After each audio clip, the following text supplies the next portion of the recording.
Okay, folks, Tuesday, the 12th of September, 2023.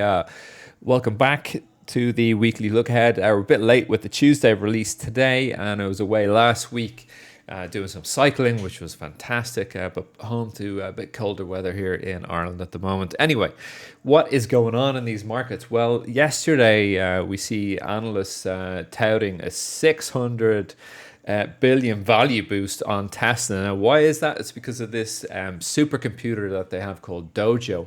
Now, Dojo essentially allows greater AI capabilities within each individual Tesla car. Okay, so they're looking at really a price target here of about $400 from current 250 guidance on Tesla. Tesla yesterday closed at 273, up 6% on the back of this. And, this really takes Tesla from being just another EV player, and a very popular one with huge market adoption, but now this really kicks Tesla into the forefront of EV manufacturing, where Ford, VW, all these other companies are not going to be able to respond to this sort of AI supercomputing capability that Tesla now has. They're not going to be able to respond to that very quickly because essentially, Tesla has the knowledge in-house to deal with and develop AI and supercomputing, whereas Ford and GM and VW are just not going to be there. BMW, so maybe those car manufacturers are going to have to license something from Tesla and license Dojo. Maybe Tesla aren't going to do that. So, I think it's fully justified a $400 price target on Tesla. Do have a read of this article, but it's a pretty simple story. But for me, Tesla wasn't really that interesting as an EV play. Yeah, they've got great adoption, good market share, but ultimately, what is so different about them compared to the others? Well, now we have the answer to that, right? And, if we go over, right, and look at the Tesla share price, you've got monthly bars here on the left and you've got daily bars here on the right. And you can see on the monthly bars, we've kind of been in this upper register of about, I would say, 200 to 300. For the past, let's say, 3 months, 4 months here, and sort of a compression wedge. We call this a flag, actually, and I think we can easily exit this flag the way we've come into it. You could say there's also, I don't want to get lost in the charts here, but essentially, I think we exit these flags the way we come into them, which is to the upside, right? So, and I think now we have the perfect sort of news catalyst for that to happen. So, watch out, 400 price target. We were up 6% in the pre-market yesterday. We pulled back a little bit over the open, and then we closed, I think, 6% up on the day there. It was actually 10% up on the day, 10.09. So well done to Elon and the boys, right? And so, boys and girls. So if we, there's a little wiki here on Dojo. It's kind of an interesting read to see what are the actual capabilities that this adds for Tesla. So do have a little read of that there.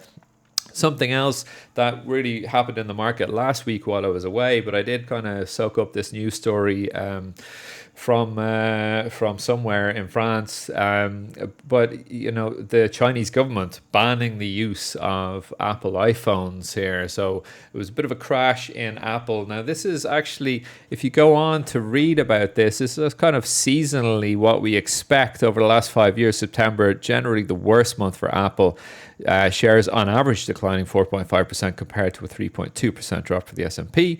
And then October becoming the best with an average gain of 3.8 over the same period. So, buy the dip on Apple, maybe, Apple are responding now with manufacturing of, well, obviously the manufacturing, but I mean to say sales in China of iPhones made in China, 100% made and assembled in China. Okay, so maybe that is their response to this, and I would certainly be definitely interested in buying dips on Apple. It's a fantastic company, fantastic products, and really, really strong market adoption. So I don't need to tell anybody that.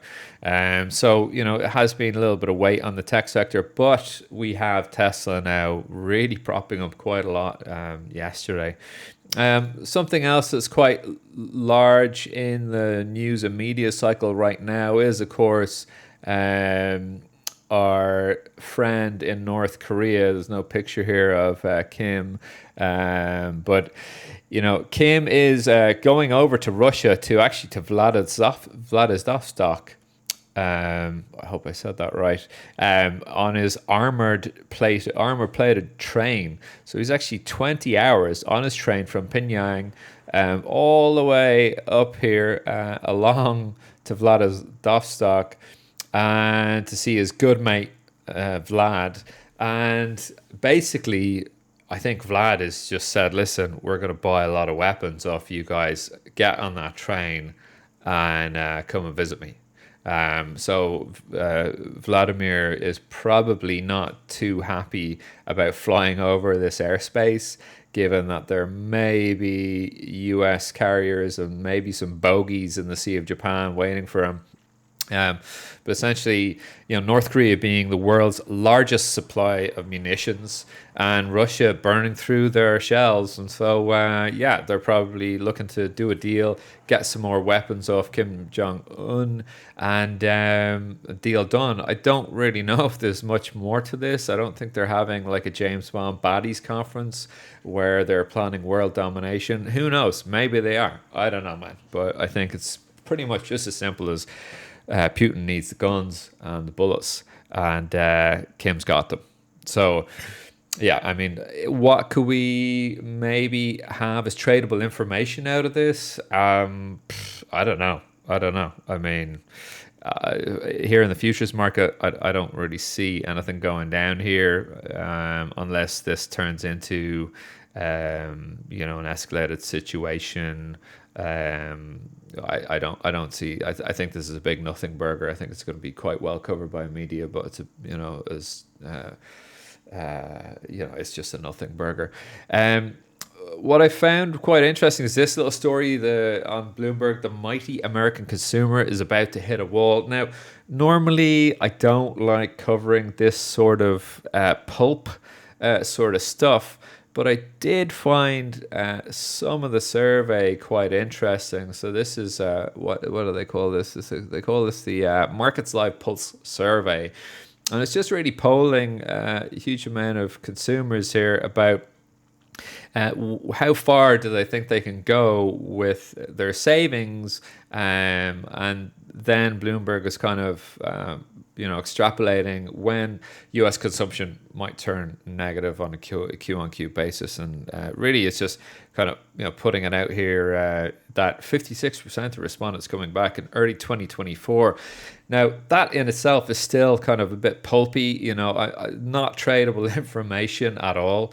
I think to sum up kind of this article in a way, it's the likelihood of a soft landing, falling inflation, and an end to Fed tightening, peak in interest rates, stable dollar, stable oil prices. These have all helped the market to go up, okay? What's about to change here is unstable oil prices is one thing, but we also have some good information down here where we look at delinquency rates. Now, I mean, now you get me really interested, when you start talking about delinquency rates and a jump in delinquency rates. And I don't think you could be in the markets and ignore this chart, and that delinquency rates middle of probably, well, let's say 2022 onwards, have started to skyrocket here. Okay, so we all remember that scene from The Big Short where Steve Carell's character says, "What do you think the probability of the rates are, or probability is of the rates holding at delinquencies of 5%?" And then he just answers his own question and says, "There is zero probability of delinquencies remaining below 5%." And you know what? I probably want to do my own Steve Carell moment here, and I'd say, will these delinquency rates hold below 5% on debt payments for households in the US, you're looking at student loans, car loans, all the loans, throw them all in there, credit card debt. I think there is 0% chance of these delinquencies holding at or below 5% over the next 12 months.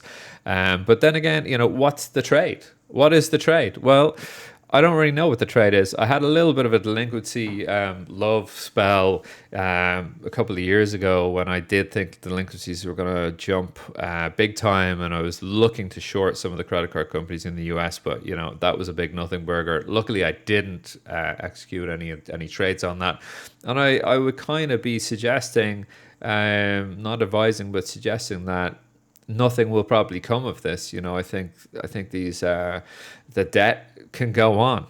Government debt, household debt, car debt. Americans love it. They eat it up and they just absorb it. And I think it's going to take a huge tipping point and macro event for it to actually get really bad. But it's always a little bit of fear porn to show a chart like this. And then just kind of, noting on the commodity space in the refinery space. So I don't know if you can read this, but the offline capacity in Europe for the fourth quarter is forecasted to reach 800,000 barrels a day. That is a huge amount of offline capacity.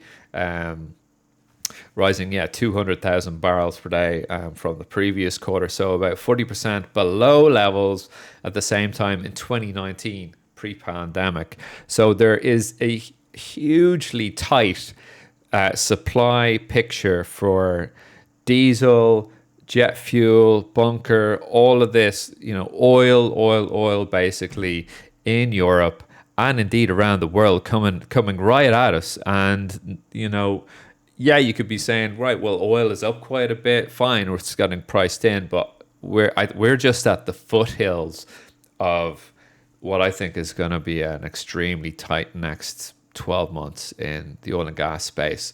Reinvestment in exploration and production, E&P, is just not going to be able to solve this problem within a 12-month cycle. Absolutely no way.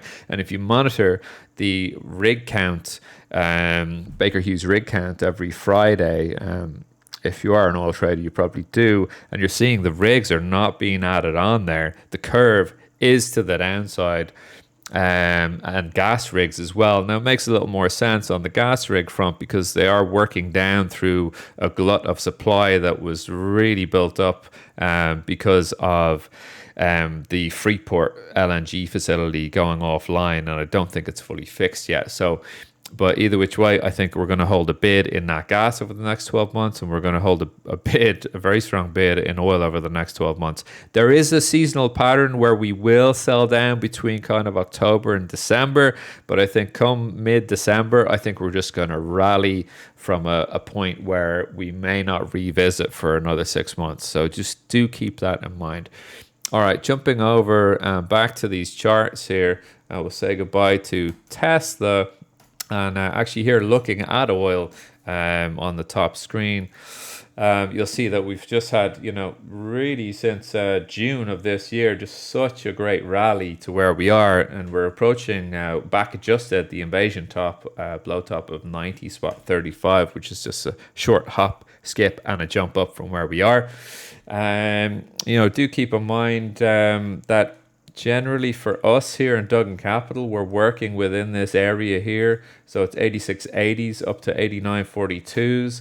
I think we get, once we get to 89.42s, we could easily just collapse back into this area, potentially go sideways for a little bit before we do get a break to the invasion top and beyond. We've had a couple of really nice levels to be working here. The 85.97s, lovely longs there. That was Wednesday, the 6th of September. Lovely area back down here as well. When we pushed up this absolute look at that trade. I mean, it's too easy. It's just too easy. Look at that thing. It just popped its head up. And then just let me get this right here. Look at this trade here. I mean, this is a beauty, but this is really just, look at this one. I mean, popped over this area, the 82 handle, we'll call it, and then a little pullback there, bang, up she goes. So a few of us in the room here are long for the last 2 weeks on one of the higher levels that we've been tracking. Just came in for lovely support. Anyway, don't want to go on too much about oil. Let's look at the Nasdaq here. I think the Nasdaq, we should be remaining long with good catalyst in from Tesla. So levels we were looking at to for a pullback today, I'd say 15,577s, and through this week to hold to them, push on from there. On the SPOOs, we did hit this line in the sand, the 45 42s on the upside, marking the high of yesterday, and we're just relaxing back down, and maybe we'll come back and retest the 45 14s. We're going to have a detailed look at this at 145 as per usual in the Duggan Capital room. And the Dow, for the Dow, I think we could probably collapse back down to 34,760s here. I don't know. We're going to have a detailed look for the team at 145, as I said. Just bonds, you're probably listening to podcasts and finance bros and all sorts of stuff talking about how bonds are just, going to get wrecked. I mean, listen, they're already wrecked, all right? They are already wrecked, and they will continue to get wrecked if the Fed remain hawkish. Okay, and raising rates, right? So we're trading currently back to like 2013 levels. We might even get down to the 108s here on T notes, 108.15s, right? Let's just kind of get to there. Yeah, that's probably the next step down. And really, the thing to note here is we will continue to get wrecked on bonds. If the Fed remain of the guidance that they're going to do another 25 basis point hike in September. If they pause, I think that may be what we need for bonds to kind of rally a little bit. But ultimately, I wouldn't be a long-term hold buyer of bonds until we can probably put in 110s as a footing, or we put in 108s as a footing. But either which way, we are weak here on bonds, and will get sold, I think, down to 108.15s net. I think that's it. I think that's it for this week's look ahead. All right, please do click to like and subscribe. Thanks for staying with me for the full look ahead. And check us out in the Duggan Capital room to sort out your trading. All right, take care. Cheers.